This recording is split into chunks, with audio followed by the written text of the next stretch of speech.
Hey, Laura J, unplugging right now so that I can go over and get myself ready for the day. Now, I go through the liminal corridor as then I get into the bathroom where I'll get myself ready, and I have the benefit of being able to have just an absolutely spectacular space to be able to unfold and blossom in.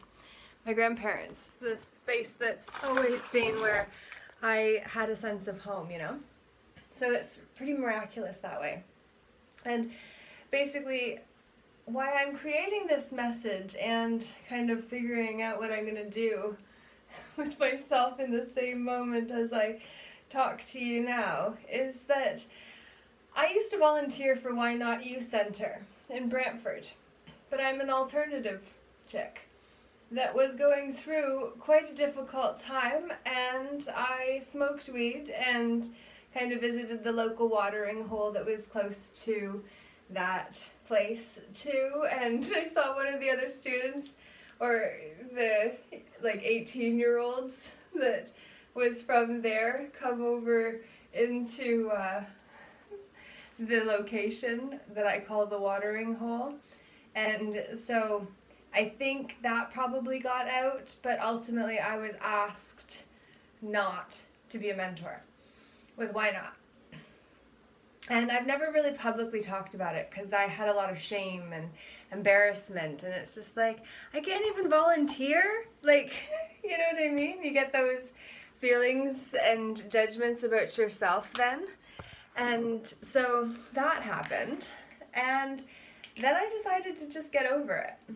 And so now I'm kind of coming to you and I'm saying, look, that's the ugly truth. At the foundation of it, I would bring oracle cards, tarot cards, and I would bring The Gifts of Imperfection by Brene Brown, the book, and then tell the youth to choose a page and use the book medicine, and then they could just get the message that they wanted. And some of them even asked questions about things like demonic possession and, you know, entity attachments and things that like they were dealing with but didn't have anywhere to get the information from, and then found me, and then all of a sudden I was asked not to come back.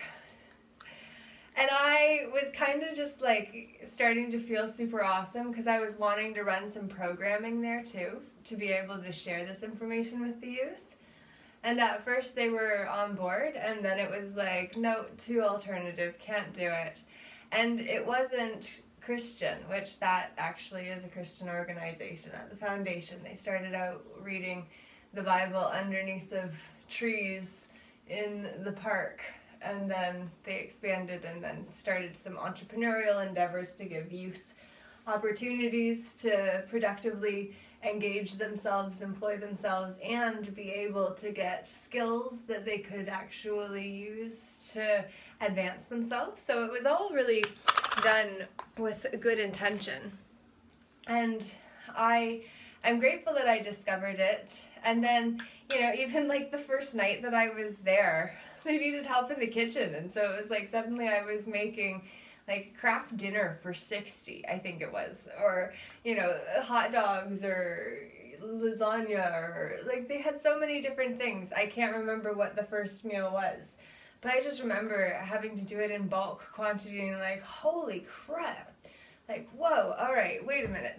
Like, you know what I mean? Like a cup of oatmeal, a cup of almond milk. But then you get into noodles and water, and then you're in a different ballgame, especially when you got like a vat that's going to be feeding like 100 people or like 60 people. It was pretty eye-opening, and it was humbling to be reminded of the need to actually have practical, applicable things that we can use to actually shift things, you know? We have to actually be willing to shift ourselves.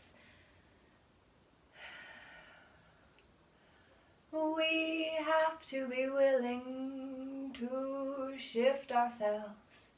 We have to be willing to shift ourselves. It's true that you must grow.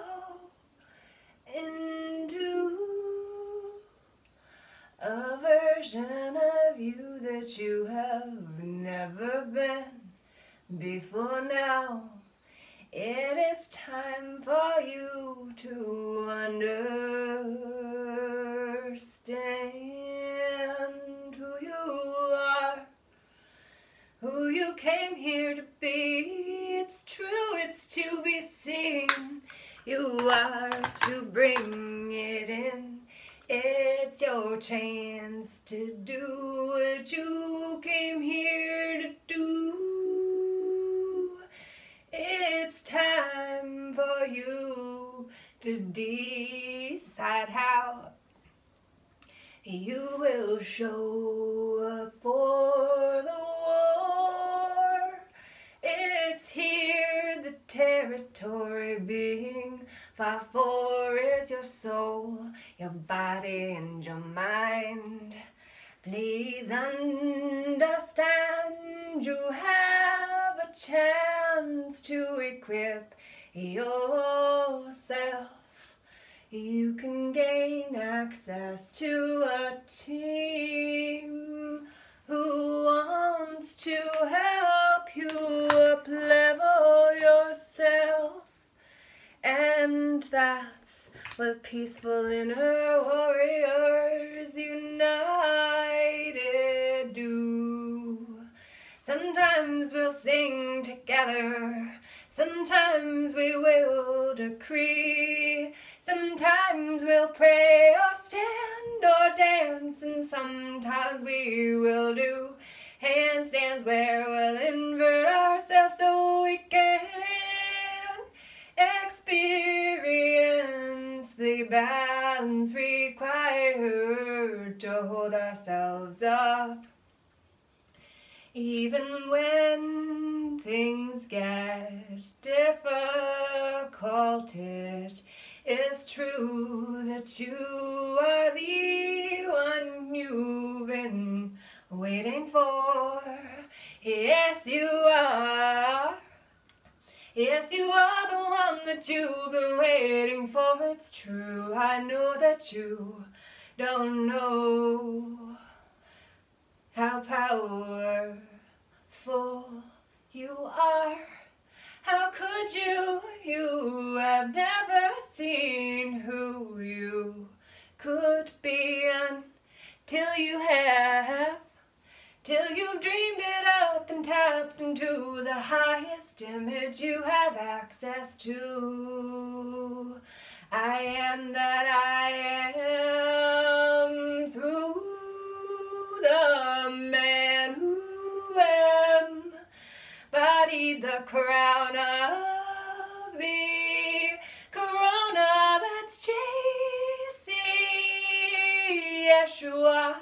He was the man who walked the hero's journey to ascension time. He learned the science behind the alchemical process that helps us ascend to then be the ones we've been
the difference a little bit of extra makes. The light shine on this one compared to now that one. It has more shadow because there is more on top. There is more on top. Are you calling me a moron? No, I'm saying there's more on top. It is true that you are the one you've been waiting for. You are the one you've been waiting for. Yes, you are the one you've been waiting for. You must be the one who makes the decision to be what you never thought you could be before. Yes, you are the one you've been waiting for. Yes, you are. Yes, you are the one that you've been waiting for. Yes, you are, it's true. Oh, what will you do is the question you must ask yourself. What are you willing to do? Will you stand for truth and justice to be the one you'd hoped would come to save you? Instead, you do it for yourself, but not alone. We do it as all one.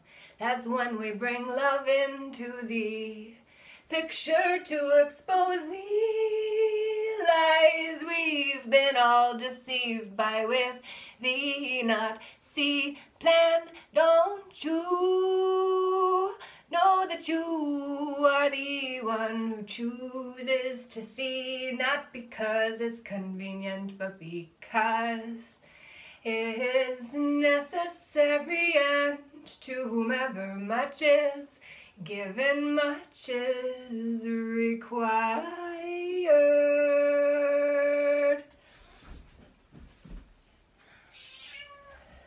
And when you find someone who loves you and just wants to chill and to become better together, then you wanna do whatever you can do to be with that one when they want to be with you. And then when they want to go down, you must give them that small pleasure.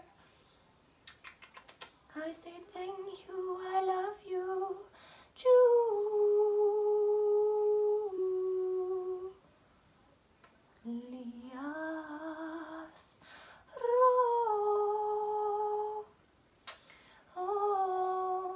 Romeo Hamilton. That is our surname. He is my baby. I love him. Yes, I do love him, and all the others who I call that too.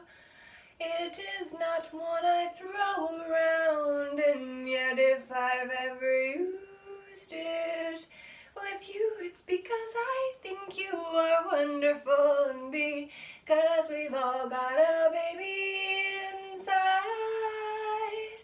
that we gotta go in and find and hold and bring online.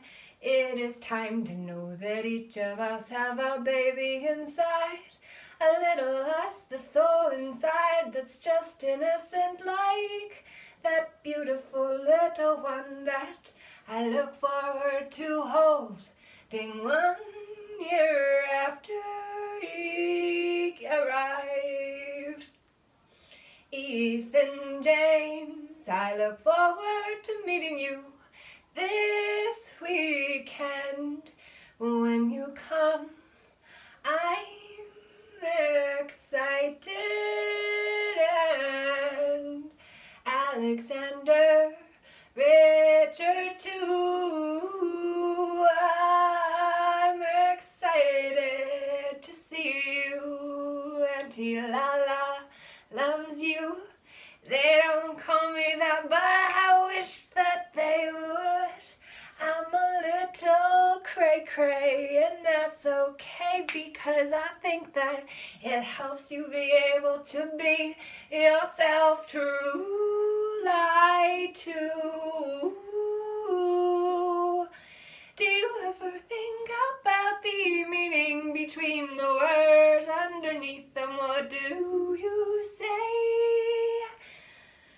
These are questions I would love to ask, so come out Thursday at 5:55 p.m. Eastern Standard Time when we come for the Empowering Leaders of Self Mastermind Group. Come, do not stoop.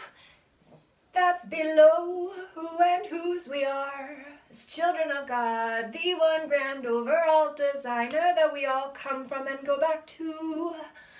Regardless of the box of words we put God into. In the meantime, it's time for you to understand who you stand by. On the inside is what matters, because we all have a scared side that can be taken offline and trapped and isolated and then done whatever to, and nobody knows about it until you come back online. Oh, don't, what are they gonna do? That is why we must build community and connect, because if we do not, then we are vulnerable, and if we do, then we are connected like we love to be. And now I just feel silly. I think Papa is trying to hear. Maybe it's just me. I love that man, I am now done, so I'm gonna go back out to see him and to say that was fun. Did you like my song? Wonderful. Carrying along. Was that what I heard? Papa Bob. Is that what I heard, he says. How? As soon as they test negative. Of course. So far, What? 65% of teens aged 12 to 17 have received their first dose. No. 42% are fully immunized. What? Meantime, Ontario is planning to provide more regular When are you updates getting on just your how shot? many infections Never. are in vaccinated and unvaccinated people. Dr. Karen Morris says the risk of getting COVID-19 They're gonna put me in jail, he is says. 6.4 times higher Whoa. for those who are unvaccinated. With me now is Dr. Isaac Bogart. No, She's an they're- infectious disease specialist. what is her name? Member of Ontario's And his name? COVID-19 vaccine Because they'll pay. Task Force. Dr. There's Bogart, personal liability here. to you. Each of these who are showing right now in the screen are participating in propaganda. Each of you will be put on notice. Consider this your notice. You are now a cooperative part. Fascinating. What do you make Traitor. of that? And why do you think they're taking that measure?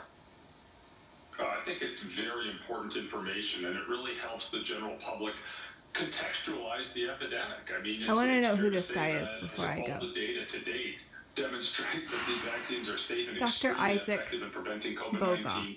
And by releasing that data, you can actually see how the vaccine rollout is protecting people in Ontario. One other interesting point, though, is we also have to consider denominators, right? If you just release the absolute numbers of cases in vaccinated and unvaccinated, it doesn't even tell the whole story. You have to look at the proportion of people that are vaccinated who are infected relative to everyone who's vaccinated versus the proportion of people who are infected that are unvaccinated relative to the unvaccinated. And you'll see it's those proportions. mRNA today. The vaccines really Pfizer for 12 to 17-year-olds. Appointment only, so it's That leads nicely exclusive. into my next question, because we're all paying attention, I think, to what's going on in the United States. They were doing well. We are feeling really good about where we are. We have now surpassed them in terms of vaccinations.